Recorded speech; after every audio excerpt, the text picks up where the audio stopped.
Here's a minute.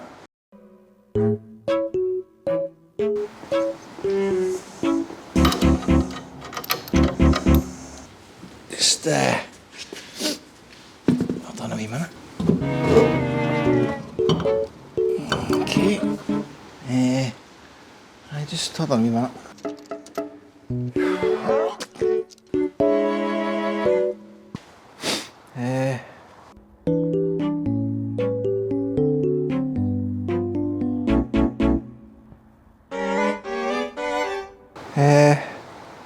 Nah. Welcome back to Tools and Track. Sorry. You can see where I was going with this though. I mean, the wider wheels, these are MRS wheels, by the way. So they come with like 7s in the front and 7.5s in the back. And I thought that wee offset wing might solve the back arch not coming out and still kind of keep something resembling normal looking wheels. The only problem is they look absolutely garbage. The 15-inch associated tyre profile means that these don't actually spin in the front because they touch the arch. They're probably touching the arch because they're also too wide. Basically, the whole lot was a waste of time. But now I know it was a waste of time, so we don't need to try it again. Back to the goldies. So, the real reason we're here today is none of this, so apologies for the diversion. Let's have a look at these arms and see if we can find out a solution. And the only way to properly look at them, they're going to have to come off.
There we go, one removed arm, stripped off bushes, so it's just the metal bits and we are on a nice level flat surface. Now, the big problem I think I have is, well, the arms seem to look similar, right? So I'm not going to get into that right now. But this height here to this height here, if you go back to episode 12, which is quite a while ago, you'll find it's supposed to be a set measurement. So our measurement here, from there to there, so base height, 253 millimeters, 253 millimeters.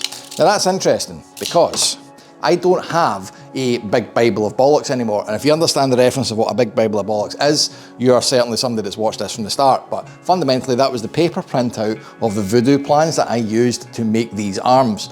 And in it, there was measurements of exactly how this was supposed to be built. So, crucially, the measurements are a bit Spartan, and again, go watch that episode, which is like here, if you want to get the full rundown of it. But what you actually get is a centerline measurement from here to here, which is 248, and that's it, right? So my first worry was, I've buggered this up, because you need to then know what the measurement of this diameter is and half it. So the measurement for this would be 33.7, and then half of that would be, well, 16 point something. Anyway, cut to the end, the total length of that from here to here is 264. Can you see where my problem lies here? 253 is not 264.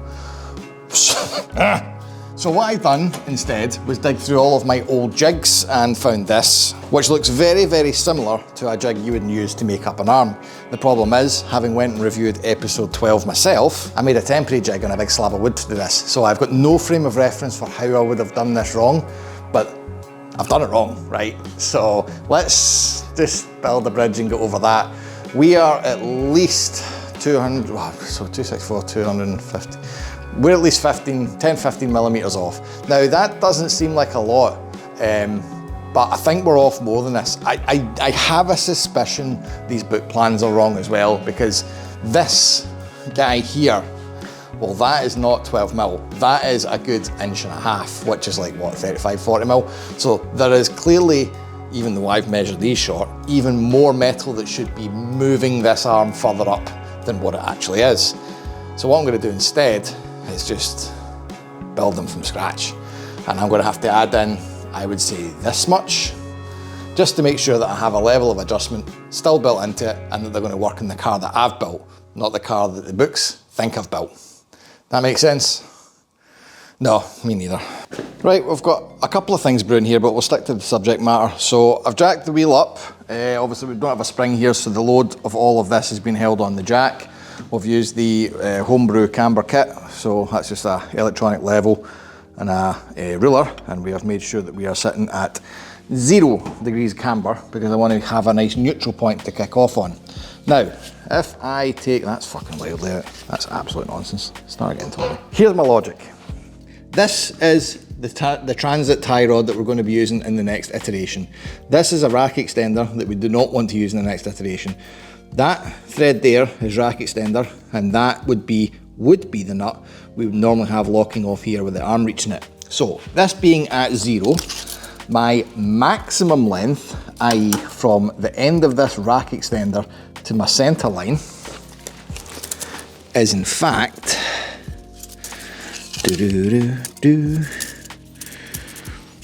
impossible to measure because you're using a tape measure, Tommy, but we'll try.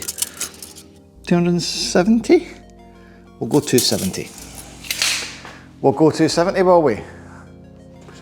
270. And that's maybe 264. Yeah, so if we just made it right, it would be right, wouldn't it? Fucking Jesus. Anyway, there's another thing I need to look at here, and that is the fact that I've put height in this. Now, remember we had a couple, or maybe even 3 episodes ago, a problem with this car sitting squint? Well, the interesting point I've just had here is, if I was to let this all the way down, an interesting thing happens. Lovely assistant, lower please. Watch the camber on this wheel as it starts to go and drop. Stop there. So, at this point, you'll see I can move the camber out the way, but not in the way. This lower ball joint at this ride height has just hit full deflection. Now, that's interesting because it shouldn't. This is more or less the normal ride height, and if I was to have any lack of compression, i.e. corner, this thing's going to actually lock out and start moving camber in a disgusting fashion. Similarly, it's actually really not going to move at all. This will lock the entire suspension arm assembly out because that has no more movement. Now, that shouldn't really be the case, and I don't know where that's went wrong either. Right, let's discuss like Tommy Brain's logic with how we did this lower arm. So if you imagine we've got mounting point on the chassis here, we've got the arm coming down, and let's say this thing here is the plate onto which this ball joint goes. We've then got a big hole, so the ball joint bolts through this hole, and then you've got a hole here. I have 2 choices for how this ball joint goes in. At the moment, the ball joint sits over the top with a bolt coming in from the bottom to nip it up. Now there's a logic with this, because I have the coil spring on here transmitting all the load. So if you imagine you've got a mount point here and a mount point here, all of that load is pushing against the arm. There's nothing here that's going to excessively pull against the bolt. All the load spread over this plate. That's a good engineering principle, but I've got a feeling it's wrong, because at the moment when I'm looking for full deflection on that ball joint, it's hitting it at this angle, and it also means that I've got a ridiculous amount of deflection higher up where I don't need it. If I was to take all of this and mount it here, my deflection point moves from there to there. So have I put my ball joint on wrong? Well, maybe. The only way to really know is to strip it all out and try it in another direction. I know if I move it down here, it is actually going to give me all the deflection resolution, but I just can't remember, or to be quite honest, I probably don't know if that's where that's meant to go. Remember, the voodoo plans tell you how to build all of this. They don't actually tell you how to attach the ball joint when you've done it. So this also might explain why the car's been sitting squint, because if one of these and the other side are a slightly different ball joint, they're going to lock out at different places. But they clearly are locking out, because if this is the ride height, it can only go so low. So if the two of them are sitting at different ride heights and they're locked out, that, with very little weight in it, will explain why the whole car's sitting squint.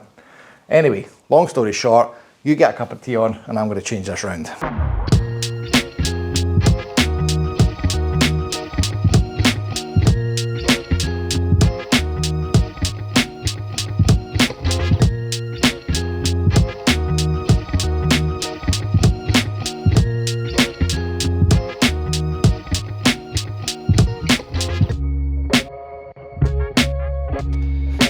I mean, it was a bold idea, but keeping that more or less at a 0 point with the bolt in, that is an absolute mile out. So I was right the first time. That is definitely not how that's supposed to go in. Also, as you can see, it's now full deflection the other way. So, no. I forgot one critical point. As soon as you move that from the top to the bottom, this hole has a massive impact on how it aligns. It doesn't end up sitting like that. It ends up sitting down here, and that bolt hole there will align to nothing. The way I've got it is correct, so as a result, just ignore everything I said about that. It still does give me the issue of why the bloody hell it's hitting the full deflection down there. Could just be it's a really cheap, really nasty ball joint, but yeah. Okay, right. On with the arms.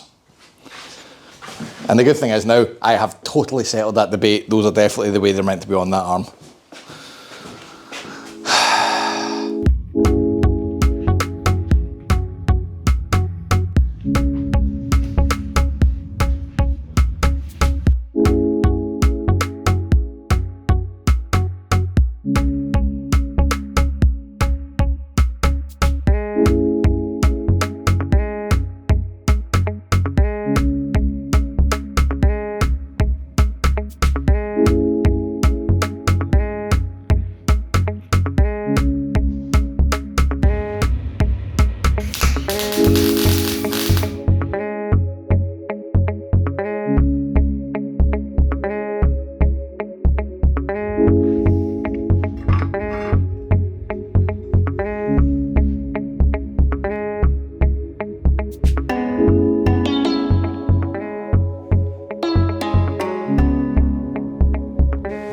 Jig. So the one and only arm that I did not make a jig for, because there's an abundance of jigs all over the place, right? But this didn't. This got a wood jig because it was phase one. This was the first arm that I ever did. Great. So I think I have sussed out, by the way, where the mismeasurement came from. Where? Right. Your brain. So here, have this. In the book, commonly referred to as the Big Bible of Bollocks, this tube here is supposed to be 100 millimeters. This bit from here to here, 100 millimeters, right? Good, easy size to consider, 100 millimeters. When you buy these, they're 65 millimeters. Yes. 65 millimeters. Now remember, I didn't make a jig for this. I assembled it on a bench and like made wooden bits for it and put it together. This is 65 mil, that's meant to be 100 mil, and I'm about 30 mil short. Great. Good job. I think that's where the error came from, so we'll make it correct this time with an actual jig. But I'm going to chalk that up to being what went wrong, because I've no evidence to disprove that, and it makes no sense. So anyway, jig. We have hole here, expertly marked out, and I've reamed it out to 17.3 millimeter, which is exactly what that thread for the knuckle adjusters that we had made up is. As you'll see as well, the knuckle adjusters fit there perfectly. I've used a lock nut from an old one of them, another lock nut through here, and that's holding the new tube for the new ones that I've bought. We're going to cut a 35 mil and a 35 mil here, and I'm just waiting for the last bit of special spice. Which has not arrived. Which has not arrived, because it's, by the way, the run up to Christmas right now. But you'll probably know, if we take the old arm, which as you can see is about 30 mil shorter than there, even the old arm, that's really tight. We will have the same reference points here, so we'll have an even shallower angle going up to this one. Which won't work. Which won't work. So this is what I'm going to do with it. Preformed mandrel bent inch section steel, or 19 mil, which is actually what the book calls for. And I'm going to come back to that as well, because the steel that I've made, the original one was far thicker than this, But anyway, that will solve the problem perfectly.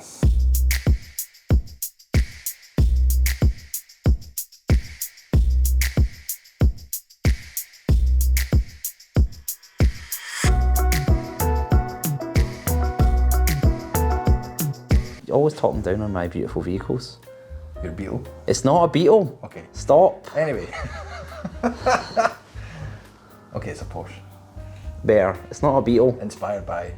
It's a 6-cylinder. It's not a Beetle. It's got 4 cylinders. Right. It has 6. It's not a Beetle. Right, okay. Right, suspension arms. Suspension, right. So this is just about ready to get welded, which is going to be TIG, because apparently that's better.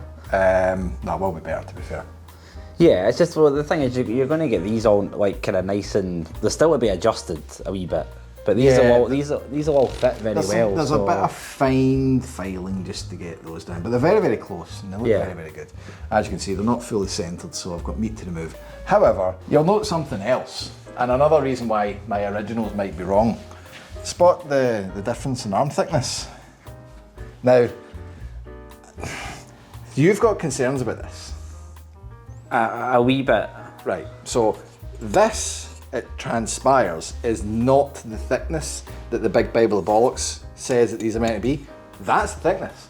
So I don't know why I originally did it with these or ordered this gauge of steel or whatever, but I must have thought, oh, I need to make them really beefy, and then promptly got absolutely scunnered trying to get them to weld, but it's not. It's meant to be 19mm, which is this. So this is the correct steel. We do have concerns.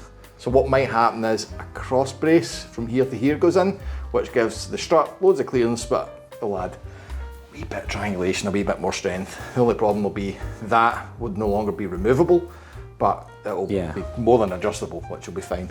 So that's still to come, bit of fine filing, and then we'll get these painted and on the car. No, just with them being obviously thinner, it was just, I was more worried about the kind of, you know, the kind of twist this way rather than, I think it'll be fine this way, because all it's doing, I just say, is holding upright. I was just more worried about the kind of, yeah, I get, you know, because it's thinner. That action could make this twist, but yeah. I mean, MX-5s, these are pressed steel and pretty thin. Like this gauge, so I actually checked, the gauge for this is, believe it or not, thicker now than the original gauge I used. You can probably just about see that.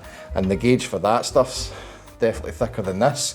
So whilst it looks skinnier and it is thinner, the actual material's thicker. Yeah, so I think all we do is just, as I say, weld it up and then just have a wee, how does it feel? We could put a tensile strength test against these old banger ones. ones. Does it feel, I mean, the thing is, as I say, it's a super, super light car. It's not like it's holding a massive amount of weight. And I think that's been one of my problems with this from the very start, is I don't believe how light this car is going to be. So I've over-engineered and built way, way tougher solutions than I've actually had to, because I'm used to cars that are twice the weight of this. So I know what I need to weld, and it has to be twice as strong. So I've probably gonna have to take a bit of a leap of faith with this and just believe that it's going to be fine for the task. So, needless to say, in the next episode, we're going to get the TIG out, we're going to get these sorted, because I don't actually have mild steel rods here to do it with. So, for now, we're going to wrap up. Patreon.com/ToolsandTrack. Do the like, bell, subscribe, and share.